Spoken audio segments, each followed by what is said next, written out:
Video going over a new poll released by Quinnipiac of Donald Trump versus Kamala Harris.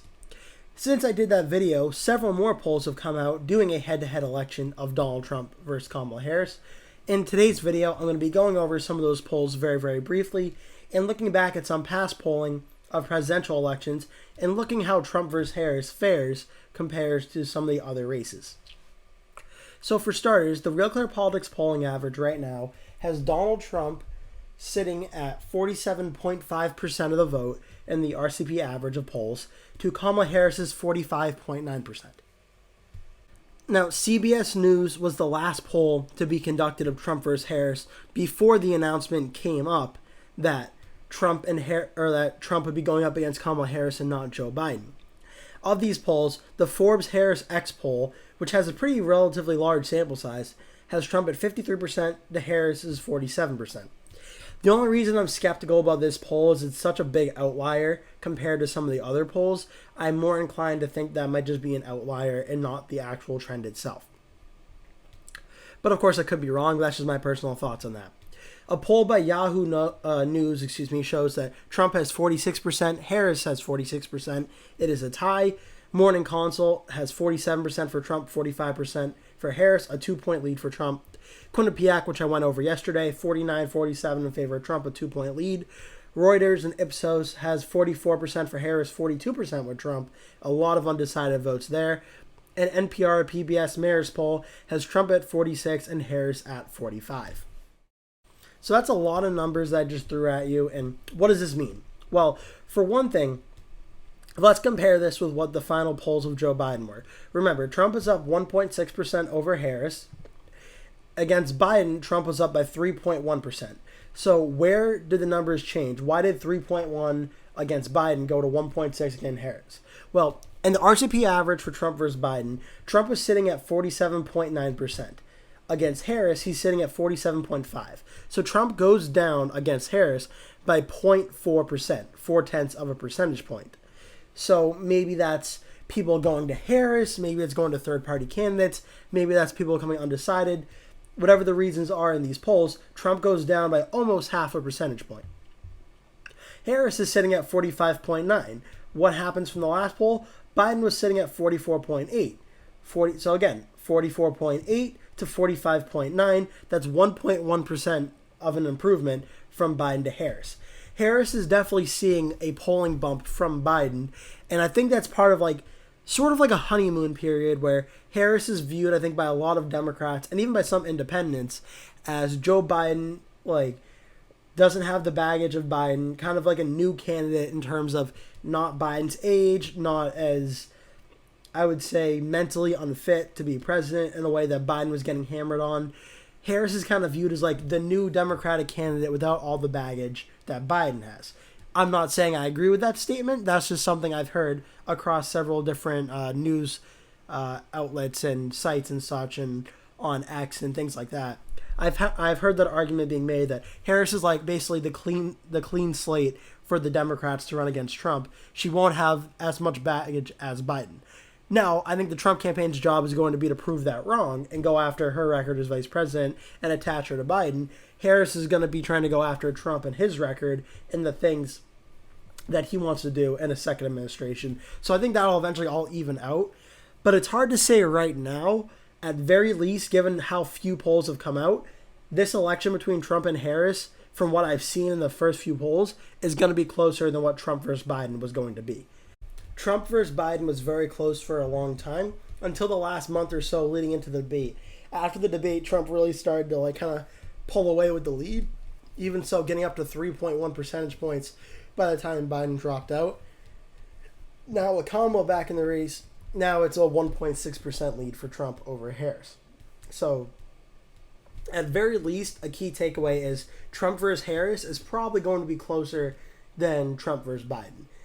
The only problem is where Trump was really beating Biden, he was beating Biden by 3 points in the national polls, but going state by state, Trump was beating Biden by a lot more than 3 points.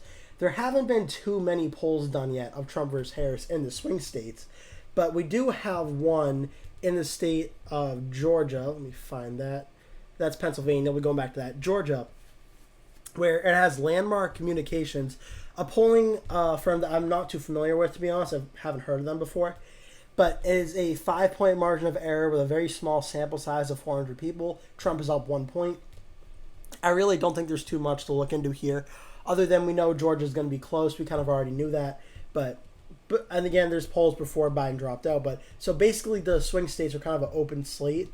Pennsylvania, same thing, polls taken before Biden dropped out. Trump had a pretty decent lead, but the swing states are going to be close. But again, we don't really know too much of the swing states yet. So that's something we're going to have to wait on. That being said, though, I do want to look at, just to put in perspective, a few presidential elections in the past and see how they're polling related to their final results. In 2020, the RCP average had Biden up 7 points over Trump. Biden ended up winning the popular vote nationwide by 4.5%, so it actually underestimated Trump by about 3 percentage points. Biden's percentage of the vote was actually pretty much spot on, but it underestimated Trump the most in this by about 2.9%. And then underestimated Biden by 0.2. Go back to 2016, all about the polls being off in 2016. The state polls were off. Nationally, about a 1 point difference. Hillary Clinton was underestimated. Trump was underestimated. Both of them were. But the national vote was within 1 percentage point about, so not too far off, but still. And then back in 2012, about a 3 point swing. Obama had 48.8 in the polls. Romney had 48.1. Here, the polls actually overvalued Romney and undervalued Obama. I just thought it'd be interesting to show that and kind of how relation that Trump is up by 1.6 right now. But of course, the election's not until November. A lot of things can change for both Trump and Harris. Trump's lead could get much bigger. Harris could overtake Trump and her lead could get bigger. We're going to have to just watch this over time and see how these numbers begin to grow and over the next few weeks and few months. So that's the updating polling of Harris versus Trump. I also just want to put in a few new features I'm thinking about trying out for some videos. One is the poly market odds of Trump versus Harris. Right now it's 61% for Trump to win. Harris is 37%. We look at the electoral map where Trump is favored. Trump is favored right now in Wisconsin to win. He's favored narrowly in Michigan to win and favored narrowly in Pennsylvania to win. Trump's also favored in Georgia, Arizona, and Nevada. This would obviously be enough for Trump to win the election, but I just thought it'd be interesting kind of checking on this, and as the polls come out and change, see if these numbers change, and if so, how. As the tracker said, it has 105 days as to the time I'm recording this, which is about 11 o'clock the night before this video will come out. So we have about 105 days to the election, and interesting to see how this will change. Since the last time right now, Trump is down 2% and Harris is up 4%, so just an interesting thing. Another interesting thing is a website called map.jacksonjew.com, and this is a website that shows a bunch of past elections and how the states voted by margin. And I was playing around with this earlier because I thought this was very interesting and kind of seeing how the election changed a little bit. This is 2020 Trump versus Biden. This is 2016 Trump versus Clinton. And even going back to 2012 of Obama versus Romney. I just found this very interesting and something I could see myself using more in future videos. Looking at how does Trump and Harris both win. For instance, a state like Georgia, it does a very good job in showing Biden won here by 0.24%. Can Trump get the margins to flip this state? How does he do it? And what percentage of vote does he need? It's a very interesting tool and one that I kind of want to look into using more in the future. So if you want to check this website out, definitely do. It's a very, very, very, very cool resource. And lastly, I'm going to wrap up this video. I've been wrapping it up in the past few videos, which is looking at the electoral map of Trump and Vance going up against Kamala Harris and her soon-to-be-announced vice presidential pick. We'll be waiting to see how that goes and who she will choose, but that should be coming relatively soon. Again, I have Trump starting out at 235 electoral votes. I did have Texas, Florida, and Ohio in the likely column, but I mean, I had them in the likely column, but much closer to the safe column than lean. So I think it just makes more sense. I think they're going to end up being safe. I don't think 15% overall Trump margin in those states is necessarily unattainable or unachievable. So for now, I'm putting those states in the safe column until I see polling that maybe says otherwise. I think that's going to be what I stick with for now for those states. In the lean Republican column, the lean Trump column, I have the state of North Carolina, In the lean Democratic column, I have Minnesota, Virginia, and New Hampshire, and Nebraska's 2nd District. Now, under Biden, Trump got very close in many of these states and actually started to lead in the polling average in Virginia. How Harris is going to fare in this state will probably be a different question, but for now, I'm keeping the ratings the same because, again, this only happened 2 days ago that Harris is going to be the Democratic nominee and Biden dropped out of the race. We don't know how the polls are going to change these states yet, but for now, this is the map I'm sticking with. And again, I'm just looking at the electoral map of both candidates' pathways to victory. I've gone over this a few times now, where Trump's pathway to victory, the simplest way for him to win, is by winning Georgia, winning Pennsylvania. That gets Trump to 270 exactly, and that would be enough for him to win the presidential election. Harris, I think her job is actually tougher, but also simpler. For Harris to win the presidential election, she has to hold every state I already have characterized in her column and win the 3 Rust Belt states, Pennsylvania, Michigan, and Wisconsin. 3 states Biden won in 2020, Trump won in 2016, and Obama won in 2012. If Harris can hold those 3 states, Trump would have to go in and flip a state like New Hampshire, Virginia, or Minnesota to win the election. Even if Trump was able to flip Nebraska's 2nd District, then that would be a tie if Trump were to win the rest of the toss-up states, and technically neither candidate would win. It would go to a vote in Congress.